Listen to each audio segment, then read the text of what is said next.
this year for the Mason varsity softball team. First up, we have Katie DeBoer, the pitcher. Escorting her will be parents Beth and Wes, sisters Molly and Jamie, grandparents Pam and Jeannie Record. This fall you will be attending John Carroll University. And her favorite softball memory is today because of her first and last at that. Next up, we have Jane Loveland, who's an outfielder at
Next up, we have Jane Loveland, who's an outfielder. Escorting her today is parents Matt and Sarah and brother Jacob. This fall, she will be attending Indiana University, and her favorite softball memory is checking grades so hard it gave her a migraine.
Next up is Brady Krieger, the catcher. Walking with her is her parents Bevetta and Aaron, and Bill and Jenny, and her grandparents Joan and Bill. This fall, she will be attending Miami University of Hamilton. And her favorite softball memory is all while rounding first against Lakota East during the ICRC game.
Next up, we have Holland Oliver, who plays in the outfield. Walking with her today is her parents Ed and Tamara Oliver, and grandparents Leon and Barbara Benjamin.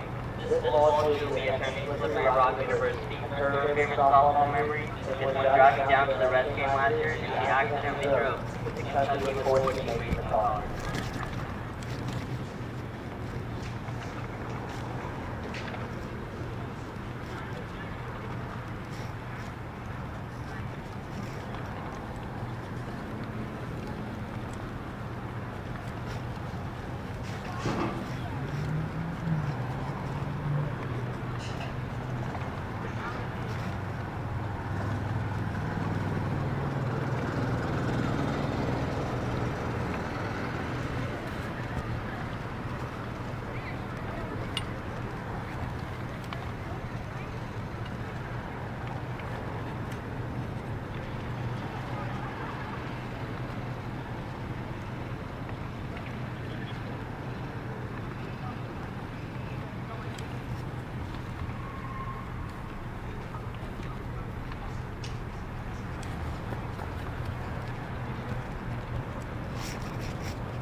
Weekly played shortstop. Walking returned today, Debbie and Scott Weekly, and then all two will be attending the University of Dayton.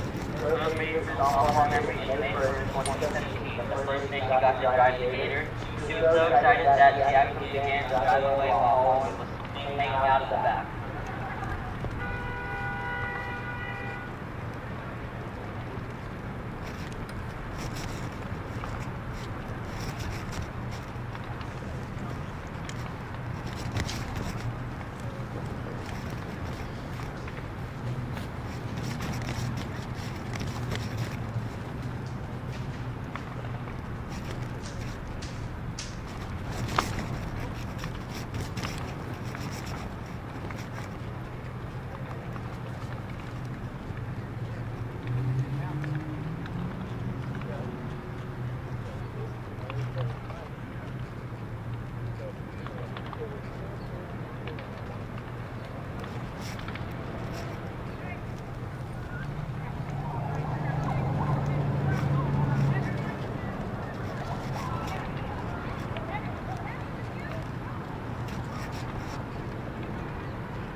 but there were a lot of rumors. There were a lot of. We're up here.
He's in!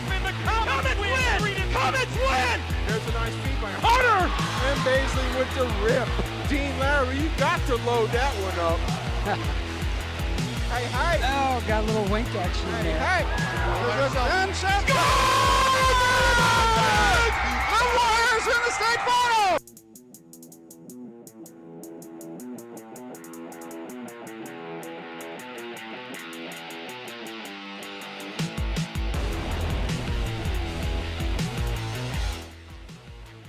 Good evening, softball fans, and welcome to Mason High School for this Greater Miami Conference battle between the Mason Comets and the Middletown Middies. The Comets come in looking to move up the ladder in the conference with a 9-3 record in the conference and 13-3 overall. Middletown comes in with a 6-8 record in the conference, 9-10 overall. Middletown has a good pitcher. Mason has a good pitcher. This should be a good game tonight. My name's Dave Buffenbarger, and I'm here with my color guy, Eric Bishop. Eric, what do you think about tonight?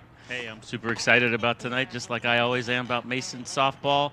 The Middies are coming in here ready to give the Comets a battle, right? These two teams, now Mason's had their number last few years, but Middletown plays them tough, right? These girls can scrap. These girls can hit.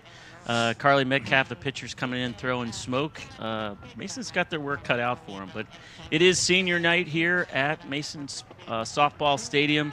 We got a crowd that's here in full support of these seniors, and I think the home crowd is going to be into it, give the Comets the advantage. Yeah, we have several seniors on the field for the Comets. Catcher Grace Rieger, pitcher Katie DeBoard, shortstop Allie Weekly. You have left fielder Paige Lovelace and right fielder Holland Tolliver, all the seniors in the lineup tonight. So it'll be fun to watch them. Eric, we've seen them for a number of years here, all talented players. And it's good to see them get their recognition for a good career here tonight. We're starting off with Middletown, Ariana Lane, the batter. Here's the first pitch from Katie DeBoard. Swung on and fouled back. Eric, I'll tell you what, I'll cover the first three batters here for Middletown, then you can get the defense set for the Comets. As I mentioned, Ariana Lane, the shortstop, leading off for the Middies. Katie Pearson catching, batting second, and the pitcher Carly Metcalf will be batting third. Yeah, this one's in for a strike. Yeah, obviously on the mound, Katie DeBoard, senior, coming in, throwing smoke and having a great season. Behind the plate, Grace Rieger. And that one's outside. There's an for a 0-2 ball. pitch that just misses. That's a good pitch by DeBoard, just out there in the river. Not something that Lane can hit. Lane's an experienced player. She's been on varsity for a number of years here for the Middies, and she also plays a high level of summer travel ball with the Ohio Hawks. So she's experienced in this situation. She's not going to just swing at an awful pitch. Yep, this one just over the fence here. Foul out of play. Grace Rieger can't get it. Defensively set for the Comets at third base, Tori O'Brien. Shortstop, Allie Weekly. At second base, Sydney Carter. And at first base, Val Allen.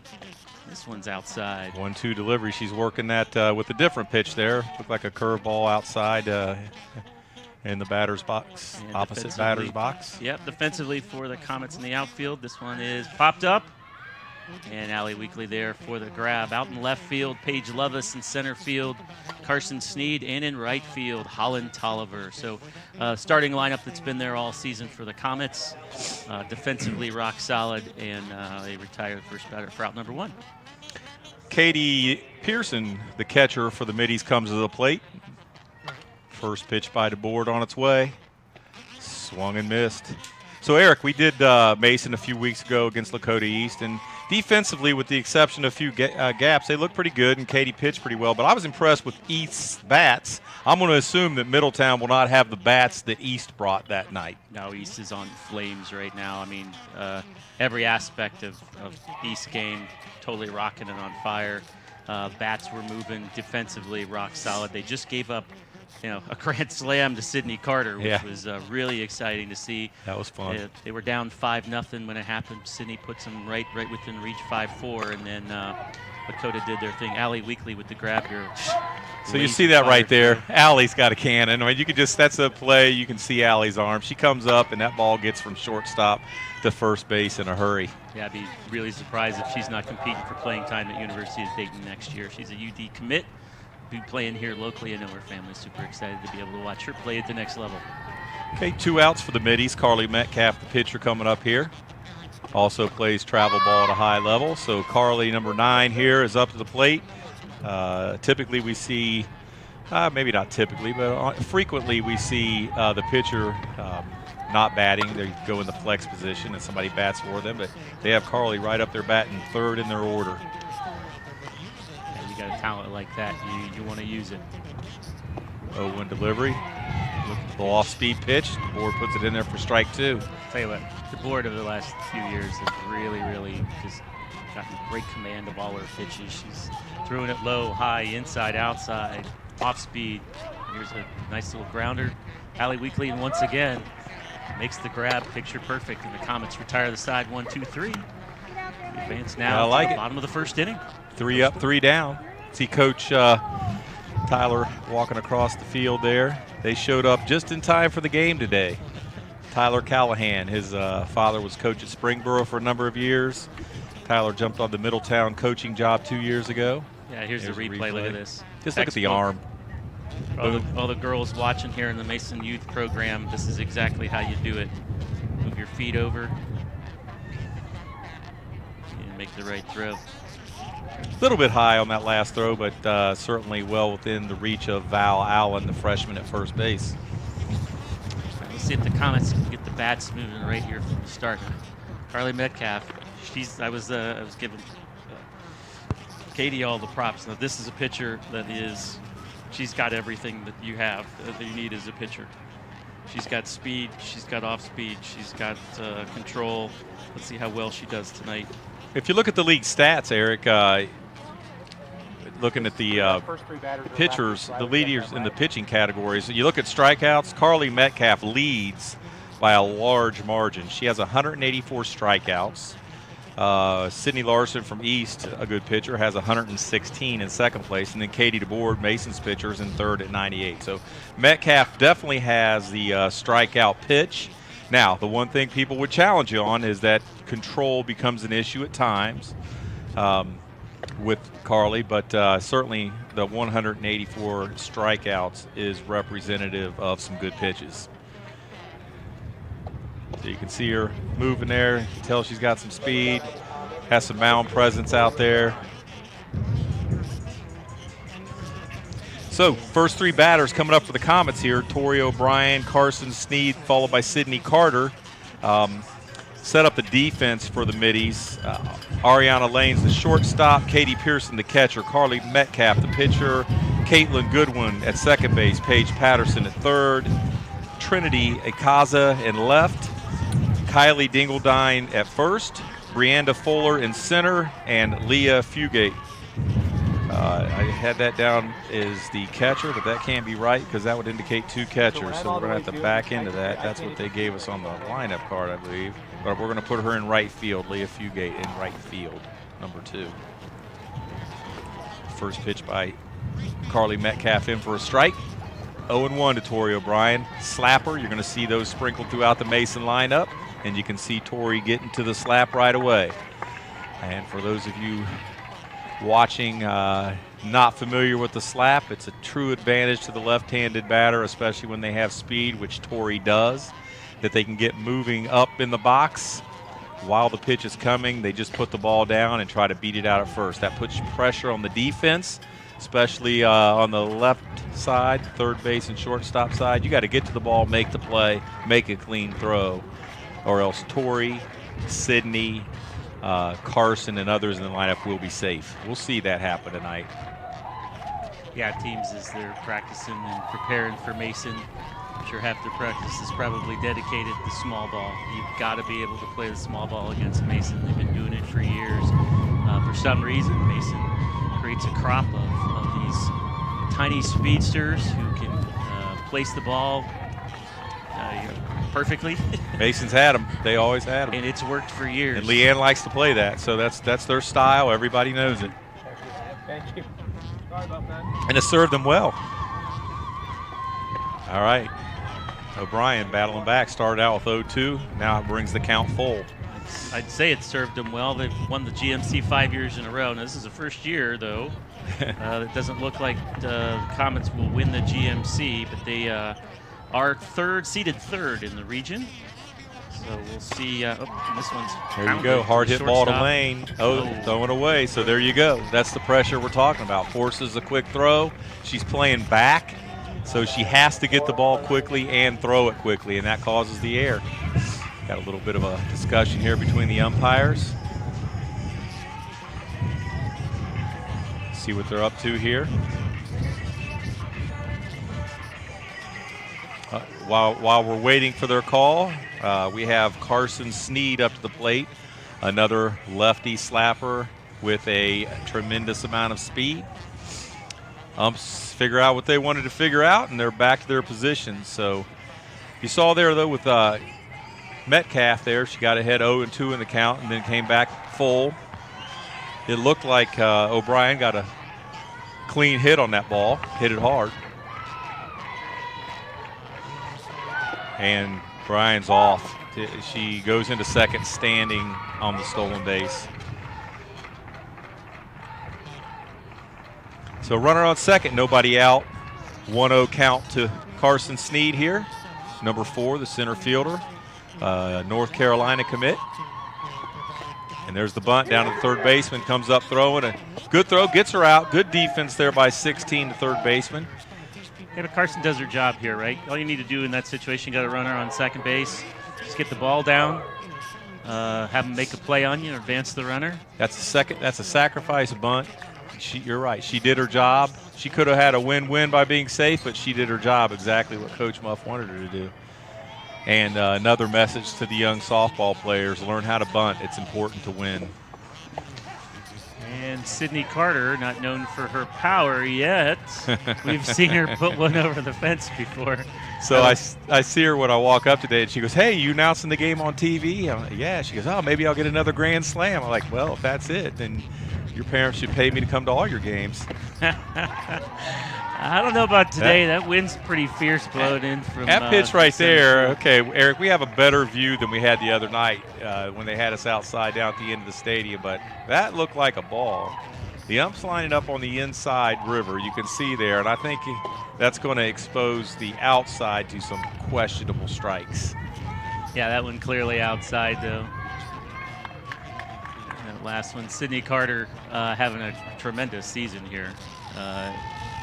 You give her something to hit, she's going to make you pay for it. And yeah, she knows that. She knows. She's trying to play with the outside here. She is working her outside, though. The pitch has been consistently outside, and as you mentioned, Sydney is having a great season. She's leading the team in hitting for people with significant amount of bats at 627. She has 32 hits,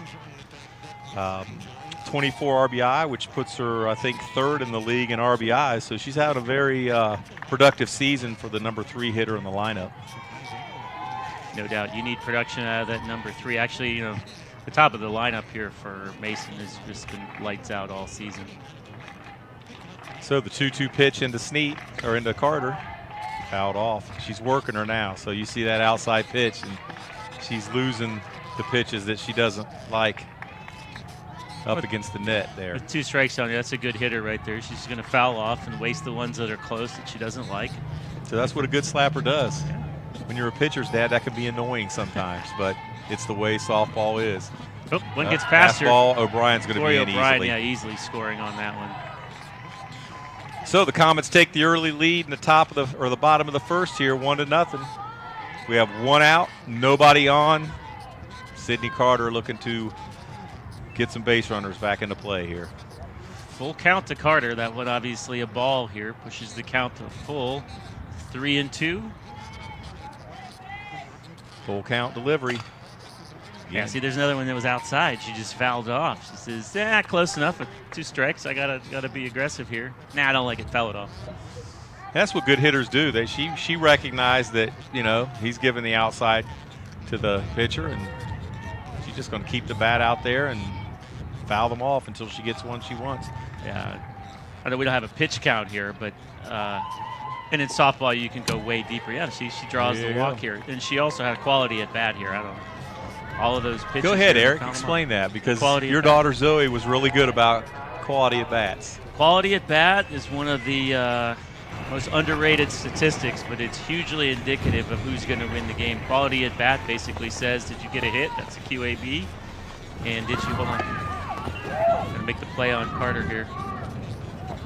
She left early. Out, she left early. It's a bit of a mistake. That was not there. intentional, I'm sure of that. Yeah, no, not this now, early in Leanne the game. has No way. been fair to teams when they're beating them handily to have the runners leave early to give the outs. But I'm sure that's not the case here. 1-0 in the top of in the bottom of the first, with it going against a good pitcher. Right.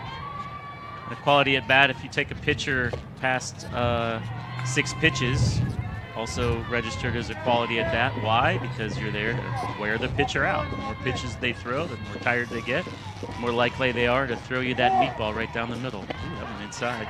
Okay, now that pitch, certainly would have wanted it if my daughter was pitching. That pitch before that, he called a ball, and that looked pretty good too. So ball's moving. We'll give Metcalf that. It's going in there and it's moving.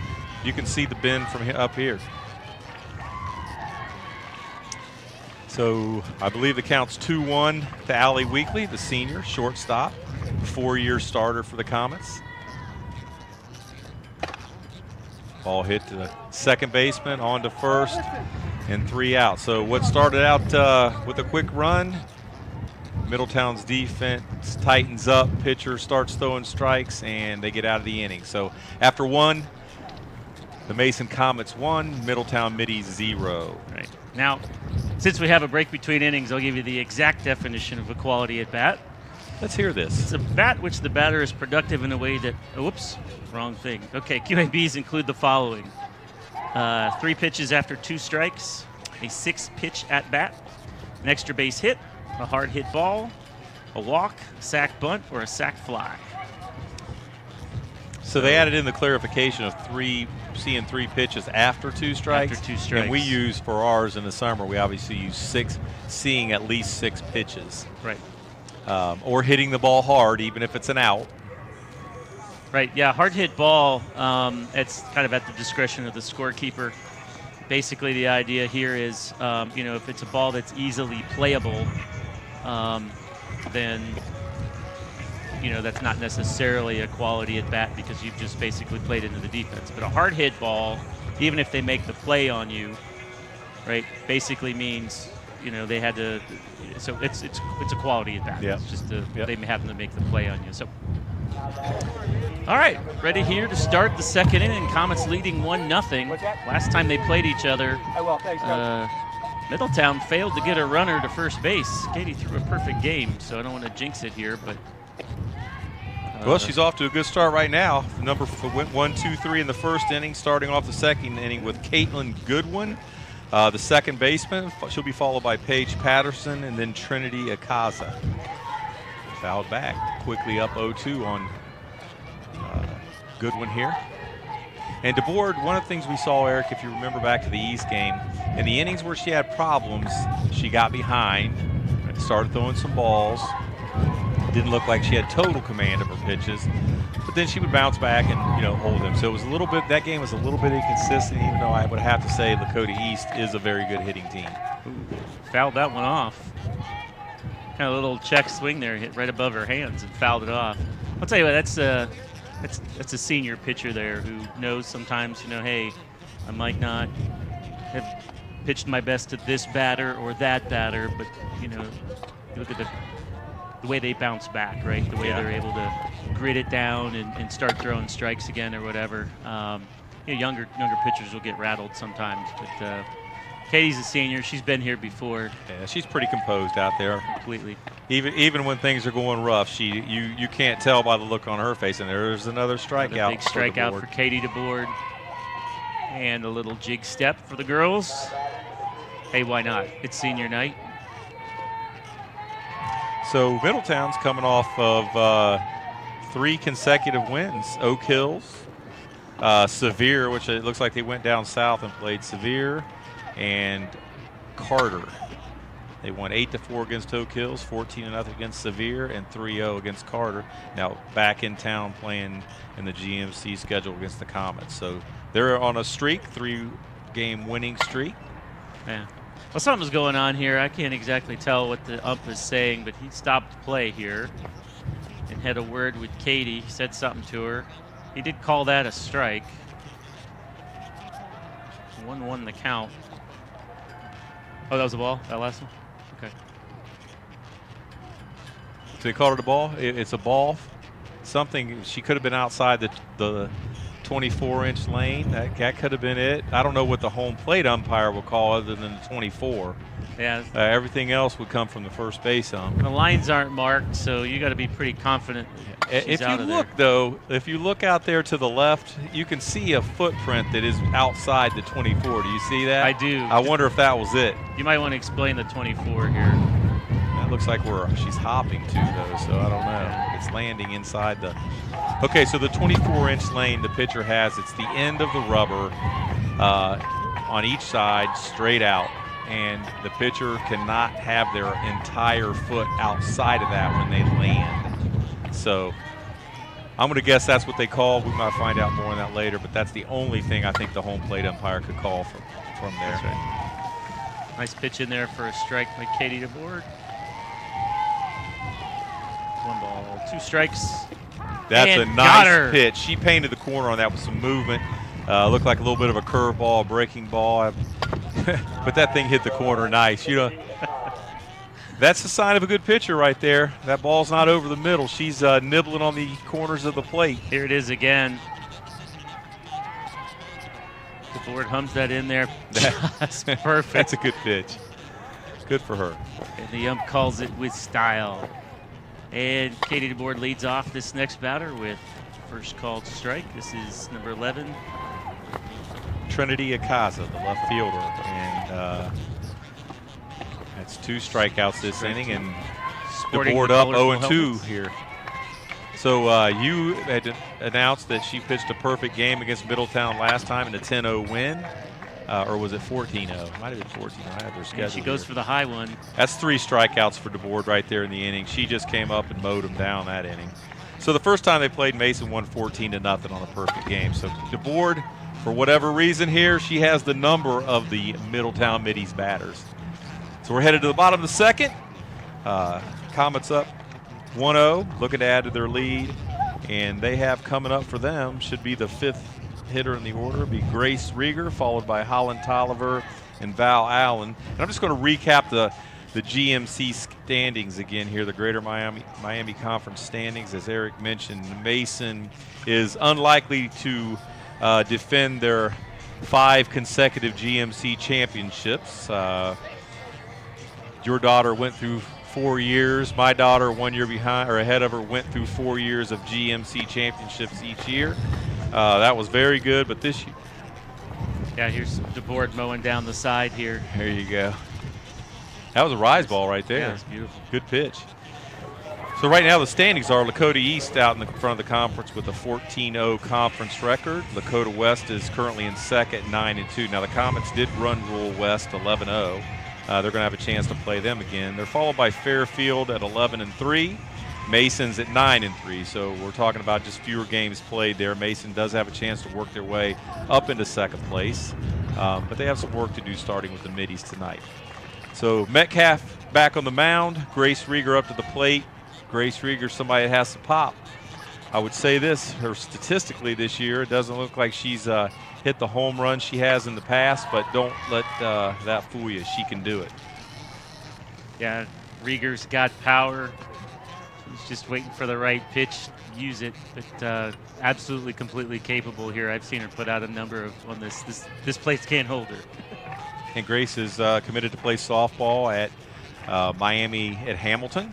That just came out within the last couple weeks, so she's going to extend her playing an academic career over at Miami at Hamilton. So my guess is she could definitely help them out. Check swing's got her. I was going to ask if she went. Okay, so I was talking to Coach Muff before the game, and the last time they played, they got her for rocking on the mound, so she would put her foot back, and she would rock and get a little extra momentum going to the base. This here looks like she's coming off the rubber. Yeah, this was an issue the last game, I believe. So Rieger commits to that one and strikes, but now they're saying she came off the rubber. That'd be an illegal pitch, right? It's hard for us up here in the booth. We can't exactly hear what they're saying. We don't have the umps mic'd Well, he up. did. I saw him do his hands, like move his hands apart, like separation from the rubber. So that's why I'm assuming that's what he called her on. We got she did 3-1 it again, actually. That's what happened. And she's going to walk here. So that's exactly what happened. Rieger walks here to lead off the bottom of the second inning. And now we're asking questions Coach Muff's asking. I can't tell when a replay's on. All right, so pinch runner in for Rieger, a catcher. You have number 12. Lindsay Sutton. Lindsay's a sophomore, I believe, playing varsity. So she had her name up on the stat list there. She's 2 for 4 in varsity games, and it looks like she pinch runs a lot because she has scored 13 times. So Lindsay's one of their designated pinch runners. Okay, we got some interesting walk-up music here for Holland Tolliver. I'm having to stop and listen to that. It's a game show song. Well played, Holland. This one's high and outside for ball 1. Holland's having a great season here. Battled some injuries earlier in her career, but is completely healthy and having a great year. She'll be playing at Slippery Rock next year. Squares the bunt. And nope, and yep, she's safe. Well, I think the Comets right now know they can steal here. And they're not stealing on the pitcher. That doesn't happen in softball. But the catcher is a little slow to get out of her crouch and deliver the throw. So they're taking advantage of it with their speed here. And that's something that won't go away the whole game. Mason has speed throughout their lineup. So we'll probably see more stolen bases as the day goes on. And that's tough for the pitcher, because when you automatically give up that runner into scoring position without even having to bunt or sacrifice, that changes the game quite a bit. Yep. Now Metcalf does have the ability to overcome that because she's a strikeout pitcher, but I don't believe we've seen a strikeout yet. And there's a Oliver hit by with a nice Oliver. hit to right field. Going to come around and score. They're going to make a play, but it's not in time. And Oliver advances to second. The Comets draw blood here in the bottom of the second inning. Go up 2-1 or 2-0. So that's a mistake right there. We can see that the second baseman clearly had no shot to get her at home. She throws it, and then that allows the runner to advance to second. So we're again, all these young softball players, that you can't allow that extra base to get the runner in scoring position. This one Big fouled rip. way off here. Number 13, Val Allen, the first baseman. Val's a freshman. stepping in, yeah. No, we talked about that. Your daughter did it starting as a freshman. Well, she moved up to the varsity as a freshman, right? So starting as a freshman, that's a big accomplishment. There's a throwaway at throw third. that's off base here. Now one's going to proceed to second base. That ball's out of play. Tolliver comes around to score. RBI, and Comets now up 3-0. So again, tough situation for Metcalf. Looks like she keeps herself together out there. You had a couple plays where they allowed the runners to advance, whether it be the catcher or the ill-advised throw, and now you have an error. Third baseman did make a nice play on Snead earlier. She made a nice glove, but just couldn't finish the throw there. Makes it difficult for the pitcher to, come out and keep the game close under those circumstances. And this is the left fielder, Paige Lovelace, with a shot to third base, and she does make this play, but that advances the runner. A little bit of a hop there by the first baseman on the base, but it did appear that she got back down on the base for the out. Ball was hit hard by Lovelace. Advances the runner. So far we've seen the third baseman actually make 3 pretty good grabs with her glove. Fielding-wise, yeah, it's just her throws were off there. And now the freshman, number 7. Lindsay. Number 8, Lindsay Brewer. The wrong thing. Good kid, good hitter. Even despite her dad, she's a good softball player. Fouls this one off. He's in the box with us up He here, heard so everything it's we not said. that's not gossip. It's fact. He knows it.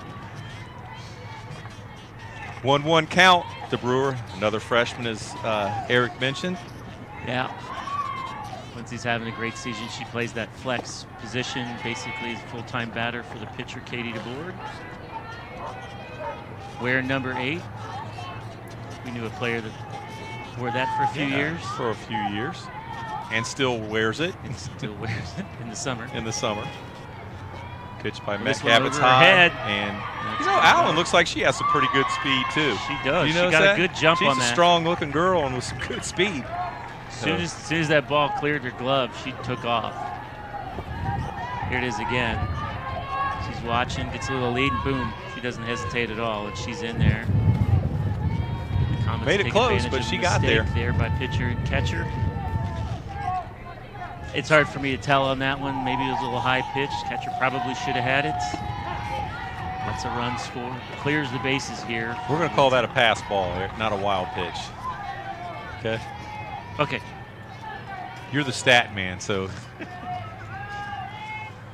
Officially, I said I don't know. Oh, here's a hit to second base. She's going to cleanly field it and retire for the out. So that's the second out of the inning. We'll bring up the top of the order here. Tori O'Brien. Okay, Eric, we're going to just do a little wager on maybe the next time we go out to eat on the pre-meal drink here. Will they score another run in this inning or not? And I'm going to go with yes. Well, you got the top of the lineup for the Comets here, and There's 2 outs. I mean, 2 outs. We're handicapping this a little bit. Okay. Well, we had a little 2-out rally there against East, right? That's This right. Same group of girls. Actually, the bottom of the lineup started it. So you're not Rolled going to around take the my top. bet. Is that what you're saying? No. Okay. We'll just have to figure Although something else. if O'Brien gets on, then maybe I'll reserve the right to change my mind. 2 balls, no strikes to Tori O'Brien. No, I'm saying they are going to score. Yeah, that's okay. Let's see what Tori does here. Obviously, good speed. I thought she had a good at bat last time. Worked her deep in the count. Got on with her wheels. That's a good pitch right there. I mean, it's a strike, but if you're a hitter, you don't want to get that ball that's getting that outside corner like that when you're a slapper. She wants to get her pitch, and with one ball, you don't have to swing at that. But I guess now the count says 1-2, so I must have missed the pitch there. That one's way outside.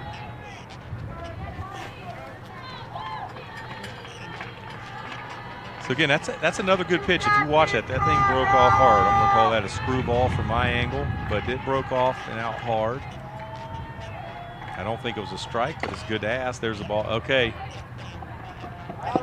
Hey, that's a nice play there at the third baseman. You could have had yourself a free one, but Right on the line there. Throw a little off, but the first baseman makes it.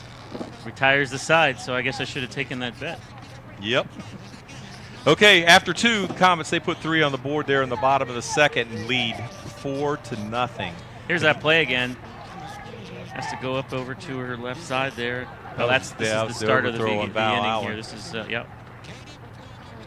So if you look at the line score and the new Mason scoreboard out there, which looks good.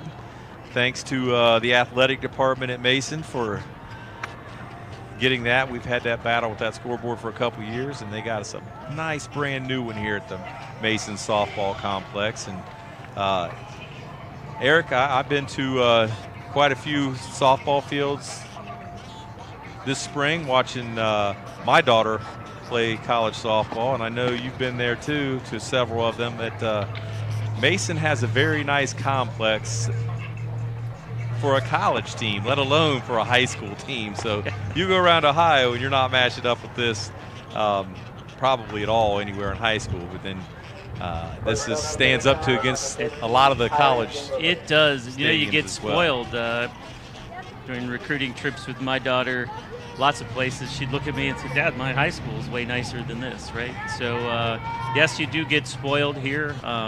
You know, this facility, super nice, always hosts tournament games, you know, in May, and why not? It's a beautiful facility. Why not share it with the world? There you go. All right, back on the field is the Mason Comet defense. Katie DeBoard on the mound. And it looks like she's going to keep the streak running here. Yeah, she gets to safely ground out. That's an easy play for DeBoard. That was a 7-hitter in the lineup. First baseman Kylie Dingledine. Up now, Brianda Fuller, who's the center fielder, and she'll be followed by Leah Fugate. So Middletown is only batting 9, which is what you bat. They're only playing 9. They have no flex player. Easy play for DeBoard. No DP.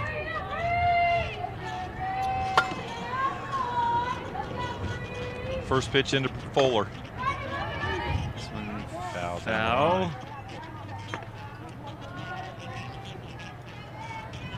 So if you look at the Comets, Eric, they look a little more relaxed out here this game than they did against East. I mean, obviously East is a rival game every year, and that does put pressure on them. But you can see today here, even Middletown bringing a team with a great pitcher and some good position players.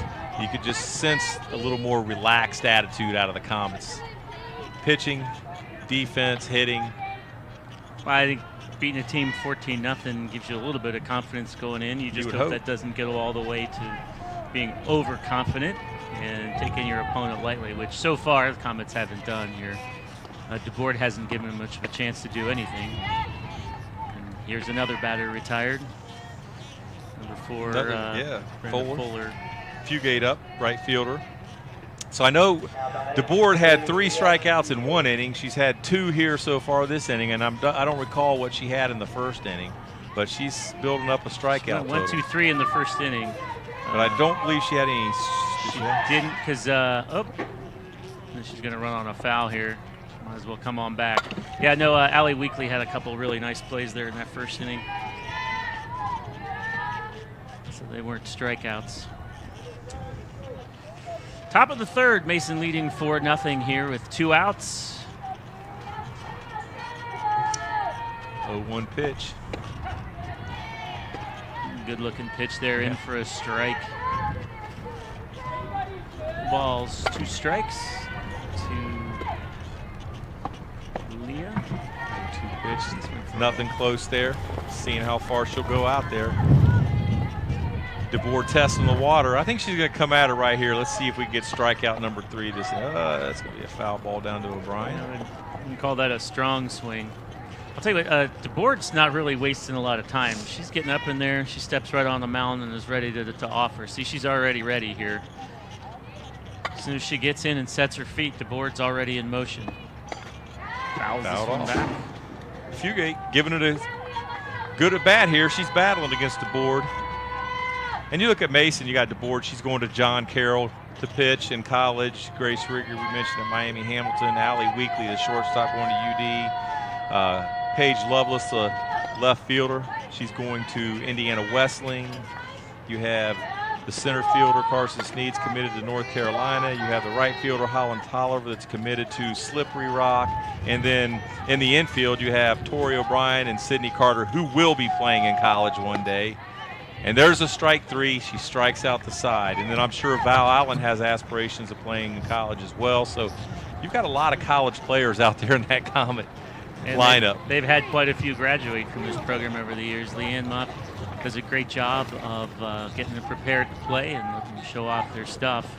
And you feel fortunate in a community like Mason, where the girls get plenty of instruction. They have great club teams around to develop their talents, and they get into a program like Mason that tests them from day one and develops them into college-ready players, which is... Well, Eric, we saw that coming up through there when our daughters, they played together since they were young, and it's just Mason's a great community to develop softball players. There's a ton of them. They have the ability to get on travel teams and play up at a young age. That obviously helps make better softball players.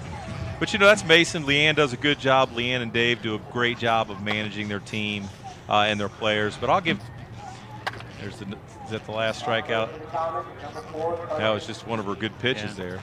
But Tyler Callahan, the coach of Middletown, we'll give him credit as well. Middletown's come a long way in the last few years. As I mentioned, their record now is 9-10 overall. And I know a few years back before Tyler took over, they would have done anything to get 9 wins and be close to 500 on their season. So he's getting some players in there, developing them, and working to bring their program up the ladder in the GMC. Carson Sneed, the leadoff hitter in the bottom of the 3rd for the Comets. Sneed also one of the leading hitters on the team, coming in at .491, 27 hits. Says here that she has 11 stolen bases. So she leads the team in stolen bases. Very fast runner. I'm positive that her speed had a lot to do with North Carolina making the offer to her and her verbally to them. Well, that was a heads-up play here. Sneed's taking a second to gather herself after having a near-death scare there. That thing came right at her head. Yeah, Metcalf's an intimidating pitcher, so. Yeah. Well, that's coming in hot. Let's see what happens, see if she goes outside. There we go. Throw it at their head, get them off the plate, and then pitch on the outside corner, right? Nobody better, babe. 2-1 count. Here's the pitch from Metcalf. Outside, ball 3. Now, we talked about control for Metcalf. I don't remember her walking anybody yet. She walked one, right? She did walk Grace Rieger, if I'm not mistaken. There's the second walk of the game. And she walked Sydney Carter, I think, earlier, but she had taken her pretty deep in the count. And speak of the devil, here is Sydney Carter. Okay, Eric, all right. I'm going to take our little wager again here, and I'm going that Carson Sneed is stealing on the first pitch here. You going to oppose me? No, it's a sucker bet. Come on. And there she goes. Oh, my goodness. And then she's in for safe there at second. Pretty safely, or pretty cleanly. No real threat there. Carson Sneed with a crazy speed. And again, that's tough on the pitcher and tough on the defense. When that runner can, with nobody out, get to second without having to sacrifice bunt to get him there, that's tough. And she's going to third here, too. So the third baseman's playing up to protect the bunt or the slap from Carter. shortstop has to outrun Carson, who's already in a dead heat. Yeah. She's already there. As soon as the ball leaves her hands, Carson's already got 4 or 5 steps on her. And I'm sure Carson knows that, but I bet Muff saw the shortstop out of position there. Yeah. And that's going to bounce off her. That's a great play by the shortstop. Yeah. She's going to be safe, but moved over, ball and Carter on to. That's actually a good stop by the shortstop. She comes up with the ball, is able to make the throw. It's just not on target. I would have to say I would give that an error, but. Yeah, I'd say at varsity high school, you probably ought to be making that play. We'll call that an error. She slid down on the knee. I don't know. I'd have to see it again to really know, but. Ball one outside to Allie Weekly, the cleanup hitter of the lineup, 4-year starter. And the scoreboard looks like the scorekeeper here agrees with us on that error, Eric. No pressure from us up here, right? None whatsoever. We're just making comments. Comets up 5-0 here in the bottom of the third. No outs. Runner on second. Looking to pad their lead. Allie Weekly, the senior. Her last game in this, actually it's not her last game in this season, it's, or in this stadium, it's senior night. They have a rainout game against Lakota West later this week. I think that's going to be actually next Monday. Is it Monday? Okay. And well, there's another walk here for Metcalf. That's 2 this inning, mixed in with a couple hits.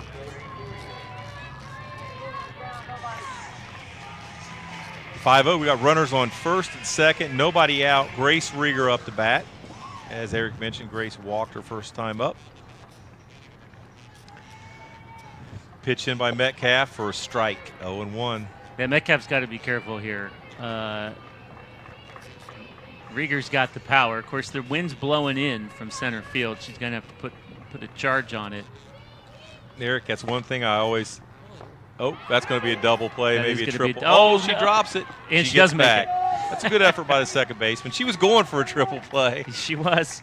Great stop here by the shortstop. You know, kind of a diving play We there. could relook at that play. Rieger hits it pretty hard, right? So Here we go. Here's Here the it is replay. again. So look at this. Here's the tough part. The ball's hit right, and the runner is in the way. That's not easy for the shortstop. I've seen it. We've seen this a lot. When you have that runner right in front of you at the last minute before the ball gets there. Oh, I guess she got in front of it, didn't she? She kind of moved up dodges in the front of back. it. There's really nothing she can do here. Shows a And good doubled effort off. for the It's a good second play baseman. by Middletown here. Double play. That takes that big inning away you were talking about, Eric. Yeah. 2 outs. Oh, and that hit her. And Colin Mason Tolliver has takes ice. it pretty hard here. Yeah, we got ice. Looks like it was a changeup, so that's what you want to get hit by. Holland on the first. Got Allie on second. Now, And freshman Val Allen. I up hope to the he's plate. not arguing. So the coach is out here talking to the ump. I hope he's not arguing that she leaned into that. She literally turned away from it. I think the ump's going to agree with me here. She literally turned away to try and avoid it. And we're going to call timeout here for him to give a chance. We're going to talk about it. Yeah, I wouldn't. Yeah, let's look Let's- at it. I let's didn't look at look this like thing she again leaned here. into it, but it's always good to see the replay. She's off She's the not plate really there. crowding the plate. No, she's backing up. She backs up. Yeah, that's not a lean into it scenario there. Although we've known some players who might freak out and dive out of there. Holland stays in and takes it, but she did avoid it. Yeah, well, she did. She backed up on it. I mean, she did. It wasn't like she leaned into it, which is, in my opinion, okay, we could yell down to Tyler. Let me just text him here real quick and say, Tyler, we got the replay up here. Yeah, he wants to talk about it a little bit. That's fine, I suppose. Although if this gets heated, it's probably. Well, he might be just working necessary. him so he can get another call that's close later in the game. So we have runners on first and second again, 2 outs. Bottom of the third, the Comets already have 1 run in, leading 5-0. Freshman Val Allen up to the plate. And Val Allen, for a freshman, batting .395. Impressive batting average there. It's not easy to do, yeah. He's still out there arguing that call. He's not going to get it. You can tell by the ump's body language here. They were definitely still talking about whether she leaned into it or pulled back. Well, to be fair, they don't have the opportunity to see an instant replay like we do. All right, Val Allen swings at strike one here. We got runners on second and third. Allie Weekly parked on second base, ready to score. We got Holland Tolliver on first. Val Allen at the plate. 2 balls, 1 strike. See that Val Allen has 1 home run this year, so she definitely went on that first pitch, taking a rip at it. A little bit of a discipline thing there. Has looked up in the zone, but like I said, she'll learn. That's taking a big cut at it, being aggressive. Oh. And that hits her too. It's going to give her first base on that one now. So now let's see if he comes out and argues this. You can see the control coming in now. We've had a couple walks and a couple hit by pitches here this inning. This is the first time it's kind of surfaced, and we are in the third. It's still 2 outs. They were able to hit a double play here. That was a big play for them this inning. Let's see if they can get out of here with only 1. So Paige Lovelace, the batter. Paige Lovelace, she's coming in batting .325, 4 RBI. Not having a lot of opportunity for RBI in that position in the order, but Allie Weekly stalking at third base, ready to pounce if that ball gets past the catcher. We got bases loaded, a big opportunity for Paige Lovelace to crack this thing wide open here. And she fouls this one back. Yeah, Allie Weekly, she's definitely has a high softball IQ. She's got a high IQ in general on everything. Yeah, her grades are stellar. She's going to be an engineer. Engineer at UD. She must get that from her dad. And her mom. Well, that was an indirect criticism of her mom. I figured I'd get a call on that later. All right, Paige Lovelace, 2-2 the count, 2 outs, bases loaded. Here's nice hit, and line nice drive. Play by the second baseman, line drive. She's going to get that one. Hey, we're going to give the second baseman for Middletown the player of the inning there, because she got back on the base for that double play and had that scoop there, that line drive. So she made some key defensive plays there in that inning to keep it to 1 run, because really that inning could have been bad. That could have been really bad. Here, let's take a look at this again. Lovelace gets a good hit on it. Second baseman playing back. Looks like she didn't follow through on her swing there. It just kind of finds its way right into her glove there, yeah. You're going to get a lot of action off that bat with Metcalf pitching because she throws hard, but it looks like she just check swung. All right, so just got the word Katie has 5 strikeouts through 3 innings, so she's pitching solid. She's going to be back on the mound facing the top of the Middies lineup. So she 9 up, 9 down. First trip through the lineup, and now we're coming back up with number 5, Ariana Lane. Again, Lane, she's been a long-time starter. I think she started as a freshman and is a senior now for the Middies. And she also plays for the Ohio Hawks in travel ball. So Tori O'Brien out there warming up the mound with dance moves between innings. Getting ready in case this thing turns into a dance fight later on. We'll see. West Side Story. This thing goes 19 innings. We're going to have to settle this with a dance-off. Although we are not on pace to do that right now. Katie, the board mowed them down. Okay. We just got some, we'll call it useless trivia. That's the tiebreaker when the Major League Baseball teams run out of pitchers. Dance off. Foul back over our heads here. 0-1. I just like the board looks so calm today. It's a different presence than, and she wasn't visibly shaken against East either. She keeps her composure, but man, she's just up there slinging it right now. Relaxed, ball's moving, everything's in a good spot. Okay. O'Brien also has an arm. Let's not dismiss Tori's arm over there at third base. And what you saw there is an outside pitch that she tried to pull. And yeah, well, I'll tell you what, with this defense behind me, I'd be pretty relaxed as well. Knowing you can just sling it in there, and defense is going to have your back. Well, I was talking about that with Julie Jasforski, who's a travel ball coach, Ohio Hawks coach. She has a daughter on the Mason team, too. We were talking about this Mason infield is as good as you're going to see in high school. I'm not saying that they're the best, but they're as good as you're going to see. And it's been that way for the last few years. They are very good. And you're right. When you're up there pitching and you have that kind of defense behind you, you feel better about yourself. Yeah. Katie's in the groove here. Like I said before, she's not spending a lot of time on the mound thinking about it and walking around and so forth. Of course, now she is. That away, Eric. She's waiting for the ump to get his mask on. She's going to step right in here. Rock and fire. And I'm not sure what the depth is in the Mason bullpen.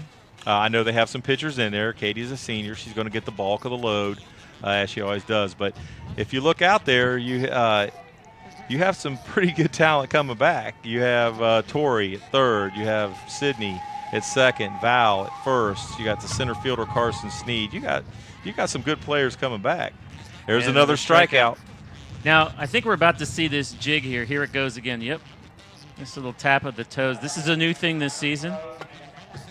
You picked up on it, Dance Mom. I didn't know that. I can't let the whole game go without making a comment about it. Okay. Oh, this one popped. It's I'm going to say that's going to be an out if it's in play. Nah, it's off the dugout. So 11 up, 11 down right now for the board. Facing the number 3 hitter in the lineup, the pitcher Carly Metcalf. Look at some stats here for the Middletown Middies offensively. I think I have some information on that hidden here somewhere. That one right down the pike here. Carly takes that one. No balls, 2 strikes. Great pitch by DeBoard. Metcalf's batting .442, Lane batting .533, and Lane's always been up there on the statistics offensively in the league. But Metcalf also .442, 10 RBIs, 19 hits. Lane has 32 hits on the season. That matches the high for Mason and Sydney Carter. So, and that's a breaking pitch filthy. right on the zone there. Well, I don't blame Metcalf for not swinging at that thing. That thing was dancing all over the place. We got to see that again. Yeah, we'll see that again. I'm going to argue with you on that on Eric, because I think when it's 2 strikes, you got to protect close. But that was a nasty pitch. How do you know what that pitch is doing? Starts over here, goes way over there. I wouldn't know what to do with it. We're going to find out. Let's look at this pitch, Eric. It's coming in here. The board. It just drops right in. That wasn't what I thought it was going to be, and okay, I'm going to go with you on it. I can understand why she didn't swing at that. But hey, good for the board. Sometimes you get the call, and sometimes the call gets you. Oh, that was very, very nice. DeBoard pitching a whale of a game here. Move 12 on up, 12 down, Eric. Yeah, moving down. That's I don't want to jinx it here, but so far she's doing well. So all right, so now we move to the bottom of the 4th here. The Comets up 5-0. Lindsey Brewer here is going to step up here to lead this inning off here and see if we can get the fireworks going for the Comets. Yep. So Lindsay's the DP. She's hitting for Katie. Lindsay's also a catcher, and my guess is next year she'll move into that catcher slot on the varsity as long as she keeps working at her game, comes back out. She'll be the catcher for the Comets for the next few years, especially when you get that chance and that experience to play as a freshman. You just incrementally get so much better each year after that. It's a great opportunity, a great chance to get in here and get exposed to the other varsity pitchers and players. So look for her to be the catcher in the next few years for the Comets. Yeah, you get a lot of confidence here in those early years. You step in there and you say, I can do this. Yeah. Right? I'm going against senior pitching. I got this. And your confidence just soars. And there's no place to go but up from there. Well, we had her get in, and obviously Ellie, pitcher in college, and Brooke, a catcher in college, and then Danielle Stein, who's from the area that played at OU. They all got together, and Lindsay got to work with them and catch them and hit against them, and Brooke worked with her on technique and things. So that's a good opportunity for her as a freshman to kind of hang out with some people that have a little experience and just get better at your game. Not only that, but just the leadership from the seniors, it rubs off, right? You learn a lot of lessons about how to face adversity and what you do under pressure and all those things. Those lessons carry forward as well. So You learn a lot Okay, about full what to count. The expect. Brewer here. Nobody on, no outs. Bottom of the fourth. Comets lead 5-0. 3-2 pitch for Metcalf is swung on and missed. A little bit, looks like a little bit up in the zone, but that could have been a rise ball. We don't have that angle. 1 out. Here it is again. Brewer steps in and yep, Yeah, that that's was a just rise up ball. in the zone. That's there. a rise ball. And that brings up the top of the order here. And that's a strikeout pitch. O'Brien. And she's going to let that go for strike 1. Yeah, I don't think O'Brien was fully comfortable with the call the ump made, but she's caught herself down 0-1 before. No big deal. Here's the pitch. Here you go. And there's nobody yeah. covering. Another Second baseman falls asleep here. It's another aspect of this short game, the small ball, is everybody has to cover their position. So you see that there, if we get the replay or not. First base and third base crash on the ball here, and the second baseman does not move to cover the base. You see it's empty there, and she's just a little late getting there. That little hitch there, what let it get so good one, just late covering there allows the Comets to get a runner on first. 1 out, and O'Brien screams to second, and she's in safely, no problem. I'll tell you what, that's the second time O'Brien's gone in there standing up. Everybody else has slid, which is probably the right thing to do, but O'Brien's gone in there standing up twice. So 1 out, second. Need the batter. 0-1 count. Outside 1-1 against Carson Sneed, batting .491, 11 stolen bases, 27 hits, scored 22 times. That's a pretty good production there. Middletown's gotten a little smarter here. The shortstop's already moving over to third base. As soon as the third baseman comes in, the shortstop's running over to cover third to prevent the steal. You give Tyler and the shortstop credit for recognizing that, because Tori's just as fast as anybody else is out there, and if she gets too far over towards second, Tori will take third.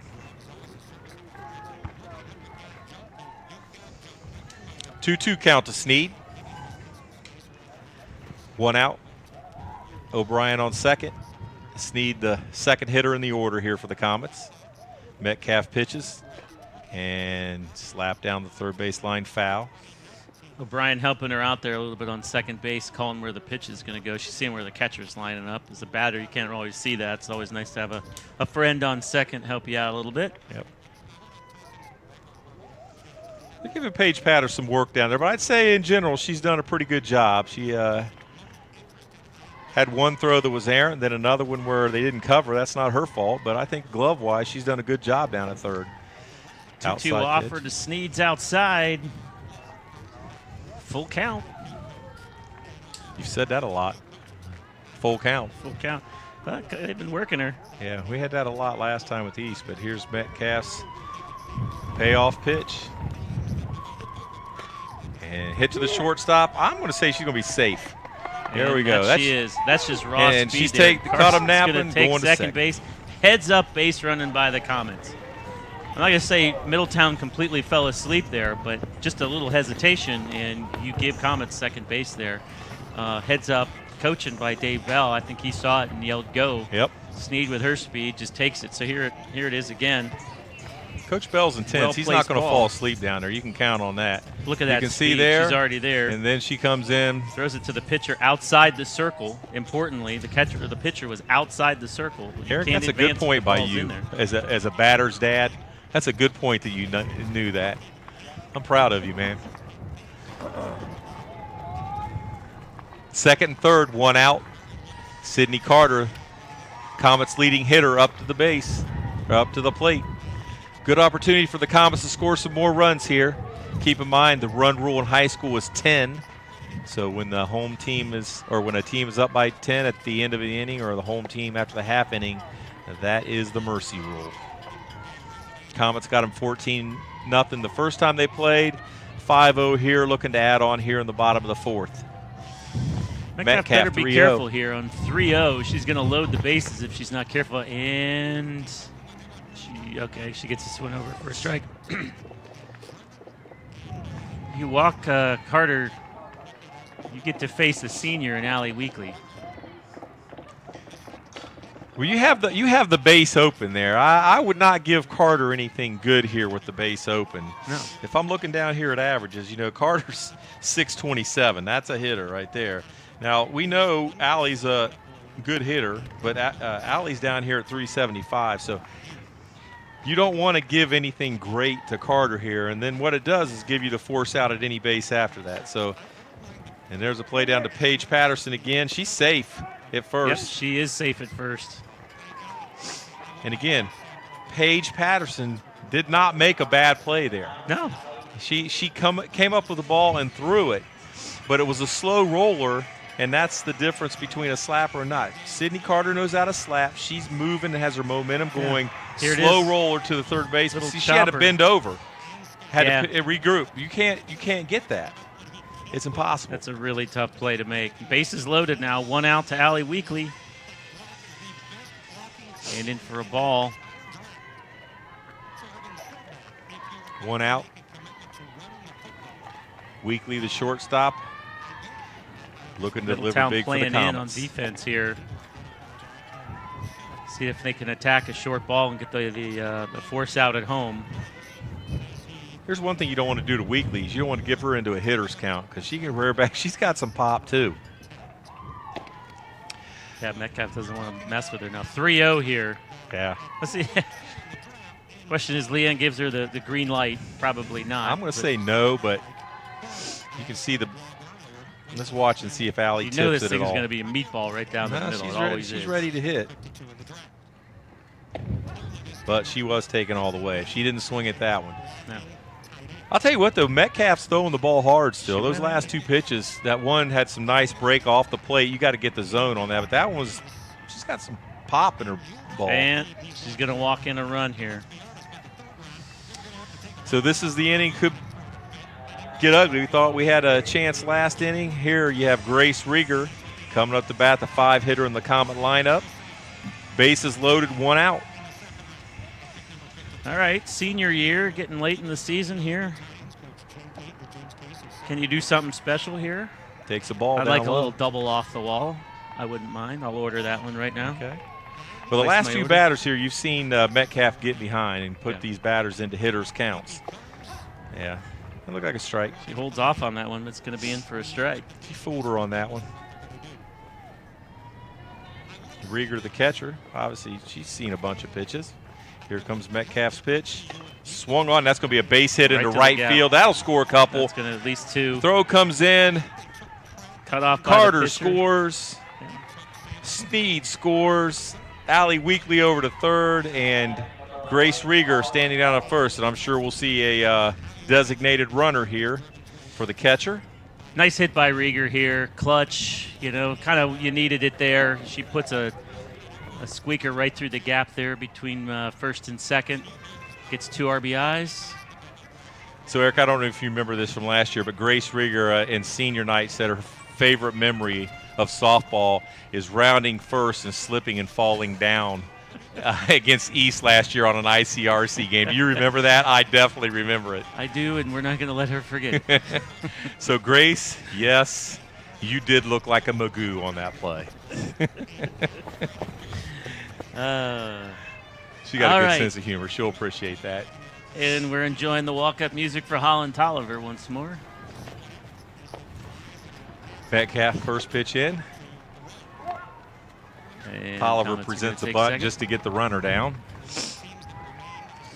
Another Second. chance here. A couple more RBIs. Holland Tolliver, the senior. Okay, this is a big at bat here for Mercy, a run rule, because you have 2 runners, second and third. Tolliver had a base hit last time, 1 out here. 2 runs gets us to the 10 mark. Let's see what happens here with Tolliver. There's And a that's base what you hit. That's needed. going to score them both. Did you see the spin on that ball? That's crazy. That ball hit out there.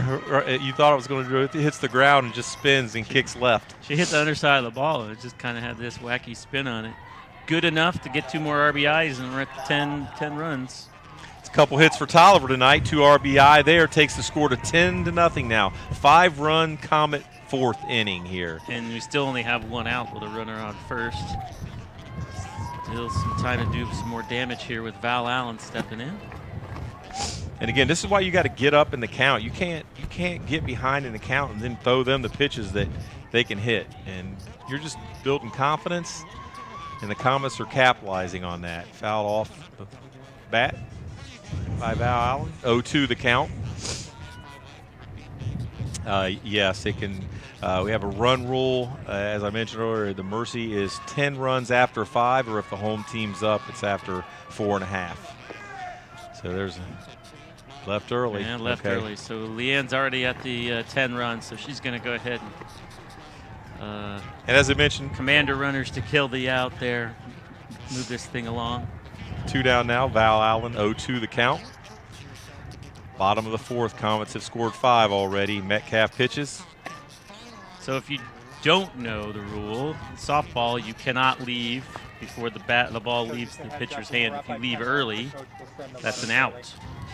And so it's a good and clever way that Leanne uses to just put some outs on the board and retire. So it doesn't steal the at bat from the batter. Let them have their at bat. Let them get their hit or whatever, and then we'll just go ahead and retire and move the ball or move the game along. So it's a tactic she's employed for years now. And I think it's a good one, Eric. I mean, you know, you don't need to pound people 25-0. I'm not saying they could do that off Metcalf here, but clearly they have the lead. They're not trying to rub their nose in it. They're just going to get their 10 run. Now they can't do anything about here. We'll probably see Val Allen leave the base early here, but it's just not. You don't need to embarrass teams. And we'll talk. I got a story we'll share in between innings about that exact thing. But here we got 2 outs. Paige Lovelace getting another crack at the bat here. Val Allen on first. Yeah, she didn't leave early, so.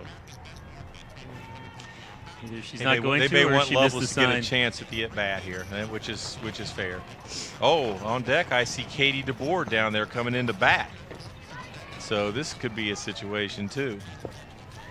Katie DeBoer has been hit for all year long. She's typically the flex player in the lineup, and they put somebody into bat for her. So we have 1-1 on Lovelace, and DeBoer hoping that Lovelace can get aboard. I think that's great. It's DeBoer's senior season. She Yeah. may not get this chance again. That's great. I coached him up to hopefully give her a chance here, because actually if Comets retire them in this next inning, she won't get a chance. This one's fouled off. Down the line. But yeah, it'd be 4.5. It'd be the end of the 5th, and DeBoer wouldn't get a chance. So. Yeah. I'm sure Katie's now really hoping that Paige gets a hit here. I don't think there's anybody in the stadium that wants Paige Lovelace to get a hit more than Katie DeBoer right now. Maybe your parents. I don't know. Paige is also a senior. There you go. Ball 3. We got the chance. 3-2. Val Allen moves down to second on the pass ball. Yeah, Paige's parents want her to get a hit too, but I still think Katie DeBoer wants it more.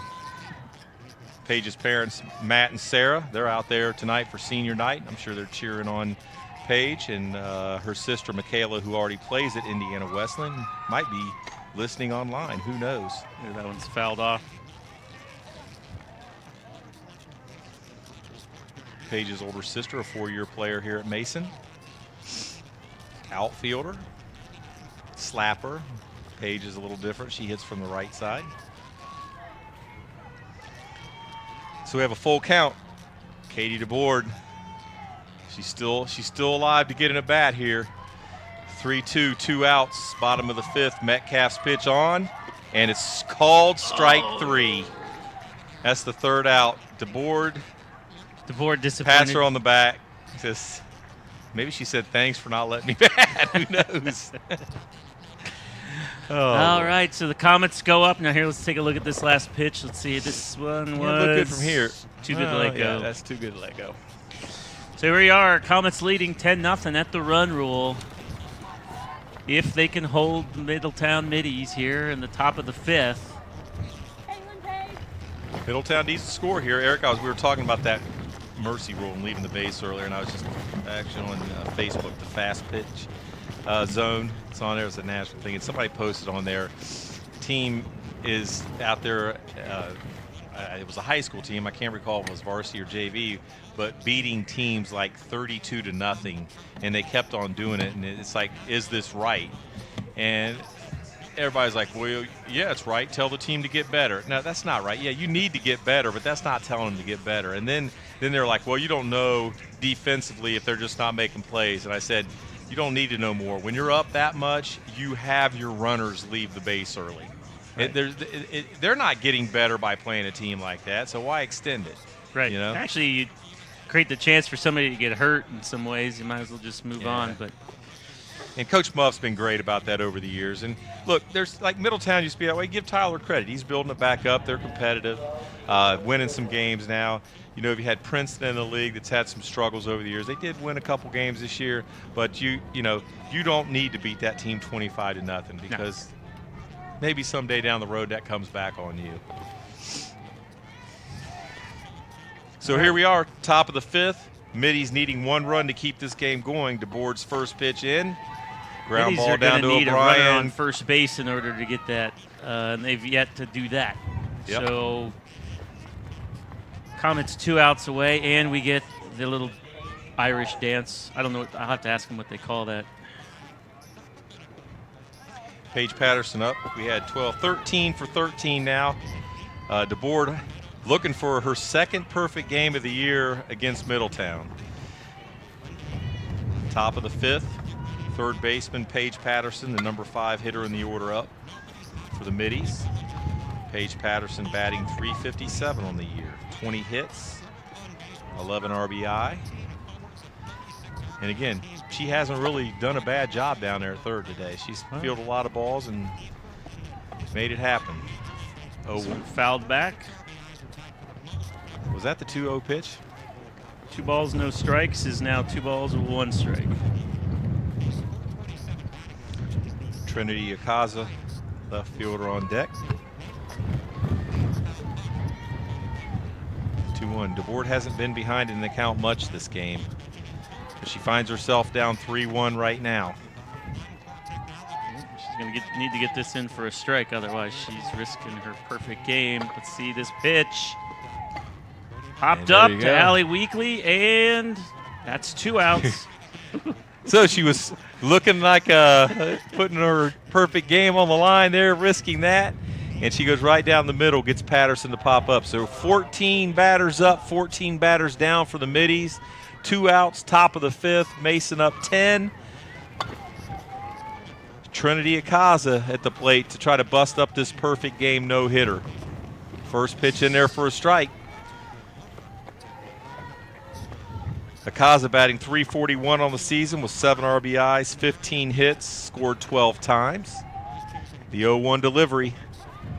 Just misses outside. That's a strike. Gives her that quarter there. 0-2. We're going to give her the award for the most blinged out helmet. Ooh. Sure. She got that airbrush paint job on that thing. 0-2. Just misses inside. 1-2 delivery by DeBoard, looking for that perfect game. Swung on, popped up foul, and Rieger dives for it, but comes up short. Good effort by Grace Rieger to get to that ball. Yeah, just couldn't get back there in time. She had a beat on it, just barely missed it. 1 ball, 2 strikes, 2 outs. 1 strike away from another perfect game for DeBoard. Let's see if she's got it. 1-2 delivery. Nice pitch. I like the spot just off the plate, just under the zone. Good idea, good idea. We need one of those cameras that shows the strike zone. That was just down and out, right on the corner. Fouled off. Fouled back. So Akaza, she's working. She's battling up there. She knows what's at stake here. She's trying to break it up. Let's see if she can do it. She has, like I said, she has had quite a few hits on the season. 15 hits, .341 average. 2-2 pitch. Swung on. Oh! He called it an out. No, he didn't.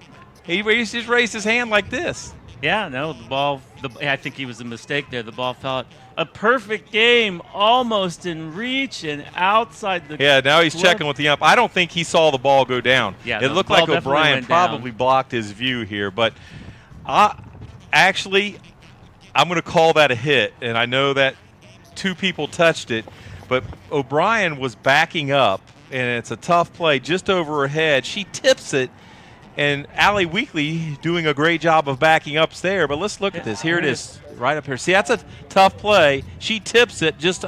I got to call that a base hit. I'm not. I don't want. Yeah, there we go. I'm not taking it away from DeBoard, but that's a tough play.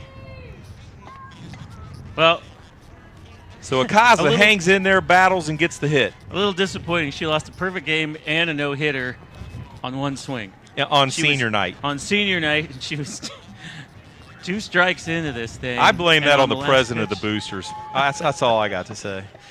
this Fouled one off. back. Watch yourselves. All right.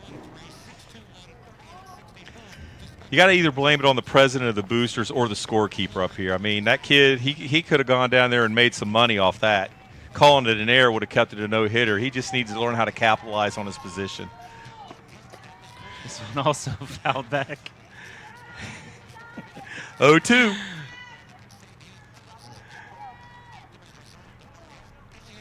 No, that was just a good job by Akaza. Oh, yeah. No, total. Give her credit. She put it where it's really hard to make the play. That's it. Struck That's out. the ball game. Strike out. So DeBoard does a great job. It's a battle of 2 good pitchers. DeBoard ends up on the right side of this decision here tonight. Metcalf gave it a good effort, had a couple defensive plays that could have helped her, a couple walks that hurt her. Yeah, so here, Comets win 10-0 and move on in GMC play. We've got one more home game left against Lakota West. Was it Next Monday, the 6th. Eric and I will be here with ICRC Television again to call that game. Lakota West Mason, always a great game. Coach Kastner always has his girls ready to play over there. The Comets and West have battled for years, so we're looking forward to that. One shout out to Lakota East coach Steve Kastner, and just prayers to him, prayers for him of healing, prayers to his family for strength and peace. And Coach, we just hope you heal and get better and back on the field soon. Yeah, I'm Dave Buffenbarger with my man Eric Bishop. We'll be saddling up coaching a summer team this year again, college age. But it's always nice to get out here and watch the Mason Comets. So your final here from Mason, the Mason Comets 10, the Middletown Middies 0.